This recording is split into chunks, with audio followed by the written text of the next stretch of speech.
All right, everybody. Said I was gonna do this video. One of my secrets.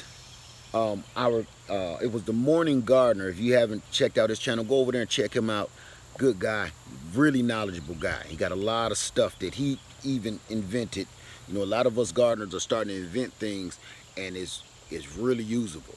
Okay, he got a lot of stuff over there he invented and solutions he's come up with that you may be interested in. But I'm mentioning him because he had a video one time about how do gardeners, they don't tell you the secrets about how they water, when they water, what kind of fertilizer do they put on it, how do they feed it. You know, it's like we all keeping our own special secrets, like barbecue sauce or something, right? Well, uh, I've been, I took that, to mine, and I said, that's kind of true. It's kind of true.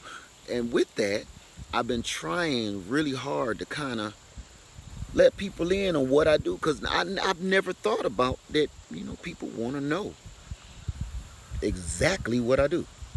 So with that, one of the things I do that may have an advantage over how well some of my things do here on Easley Island is I'm on Easley Island, number one. Uh, you got to think about this. Everything. Come with me. Everything is in this water. This is it's about 40 feet across creek. Everything lives in here. I'm surprised. The fish, there's tons of fish. Just you can see them. The water is about 8 feet deep, if I'm not mistaken. If it's still the same, it's everything live in this water. It wraps around my entire land around this way.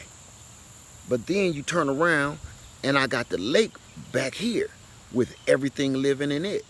Okay. Now with that, what kind of water do you think that is? It's people out there trying to recreate this water with the Morning Gardener. He make his weed tea and to fertilize, help fertilize and feed some of his plants. I don't have to do that because everything is in there. Dead trees, dead weeds, dead wood, dead fish, dead animals, everything, poop, fish emulsion, everything. One of my secrets is I take the water straight from this lake and this stream. All of my water to water my land comes from that, okay? And that has to be some kind of great advantage. As a matter of fact, all of the my potted plants and my citrus, I get that and I take it up there and I water them. I have a sprinkler system that right now is under construction. Over that last winter, I busted the doggone pump, so I'm in the process of redoing it. So my sprinkler system is down, but in the meantime, what I've been doing is the way I used to do it, a couple years ago before I had the sprinkler system put in, is a water hose. But that water hose is not hooked to my house. I do not believe in using my house water to water my stuff. Some people have to, and I don't. I bought this piece of land for a good reason. One of that, I needed to be on water. I needed to be on water. That way I can water all of my stuff. So about 100 feet away, 150 feet away, I got a little small, like 3 horsepower pump that you can buy from anywhere, and it costs you like 50 bucks. And I got this water hose hooked to that, and I got that plugged in to my house. I'm run a drop cord all the way to the house, which I'm going to make permanent soon. And I have that drop cord hooked to a little remote control that I purchased from, you can get it on Amazon too. But that little remote control cuts this water on, so I don't got to keep unplugging it, plugging it, unplugging it, plugging it. So when you hit the on button, which I'll show you now. Y'all just saw me with the hose, no water. Hit the on, pointed at my house, and next thing you know, give it a second, it's a long water hose. Next thing you know, I'll have water. Okay, maybe I didn't point that remote good enough. But that's how I've been watering everything in my garden. Okay, so I do kind of got a ringer. A lot of people say, what do you feed them with?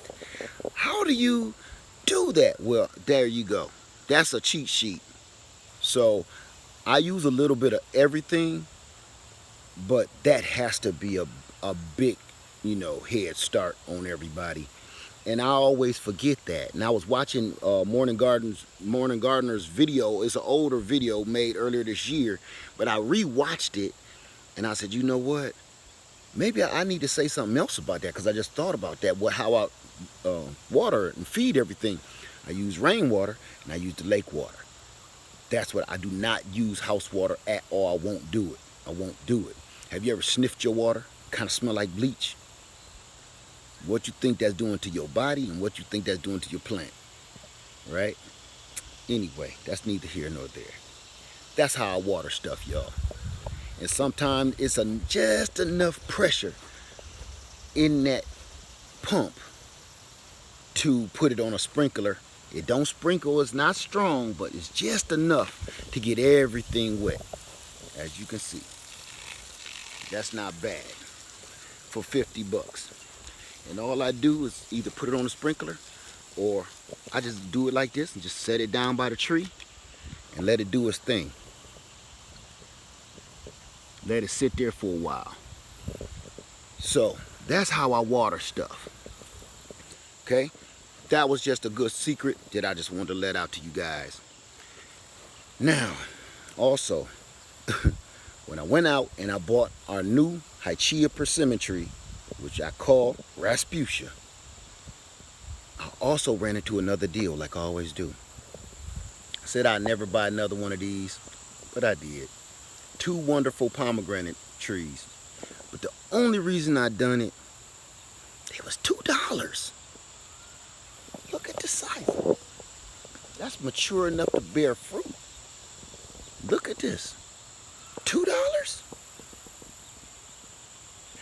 Be careful what you say. Be careful what you say.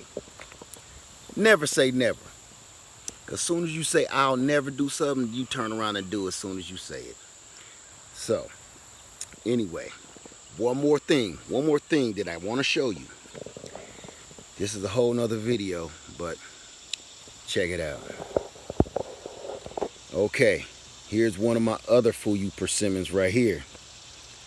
As you can see, this is the one that I said I love the structure on it, but I hated the root system, and it ended up producing tons of Fuyu persimmons.